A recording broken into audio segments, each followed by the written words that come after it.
Genesis chapter 3. Now the serpent was more subtle than any beast of the field which the Lord God had made. And he said unto the woman, Yea, hath God said, Ye shall not eat of every tree of the garden? And the woman said unto the serpent, We may eat of the fruit of the trees of the garden. But of the fruit of the tree which is in the midst of the garden, God hath said, Ye shall not eat of it, neither shall ye touch it, lest ye die.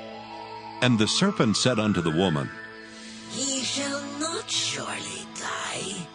For God doth know that in the day ye eat thereof, then your eyes shall be opened, and ye shall be as gods, knowing good and evil. And when the woman saw that the tree was good for food, and that it was pleasant to the eyes, and a tree to be desired to make one wise, she took of the fruit thereof, and did eat, and gave also unto her husband with her, and he did eat. And the eyes of them both were opened, and they knew that they were naked. And they sewed fig leaves together, and made themselves aprons. And they heard the voice of the Lord God walking in the garden in the cool of the day.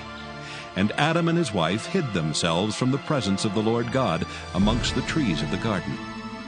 And the Lord God called unto Adam, and said unto him, Where art thou? And he said, I heard thy voice in the garden, and I was afraid because I was naked, and I hid myself. And he said, Who told thee that thou wast naked? Hast thou eaten of the tree whereof I commanded thee that thou shouldest not eat? And the man said, The woman whom thou gavest to be with me, she gave me of the tree, and I did eat. And the Lord God said unto the woman, What is this that thou hast done? And the woman said, The serpent beguiled me, and I did eat.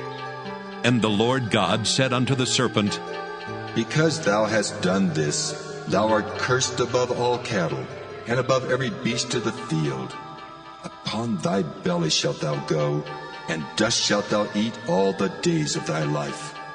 And I will put enmity between thee and the woman, and between thy seed and her seed. It shall bruise thy head, and thou shalt bruise his heel. Unto the woman he said, I will greatly multiply thy sorrow and thy conception. In sorrow thou shalt bring forth children, and thy desire shall be to thy husband, and he shall rule over thee.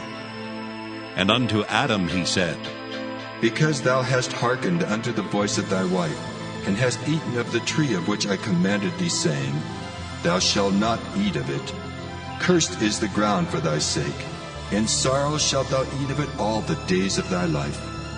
Thorns also and thistles shall it bring forth to thee, and thou shalt eat the herb of the field. In the sweat of thy face shalt thou eat bread till thou return unto the ground. For out of it wast thou taken.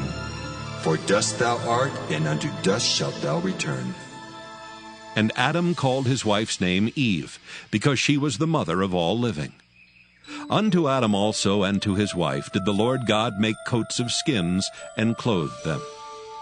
And the Lord God said, Behold, the man is become as one of us, to know good and evil. And now, lest he put forth his hand, and take also of the tree of life, and eat, and live forever. Therefore the Lord God sent him forth from the garden of Eden to till the ground from whence he was taken. So he drove out the man, and he placed at the east of the garden of Eden cherubims, and a flaming sword which turned every way to keep the way of the tree of life.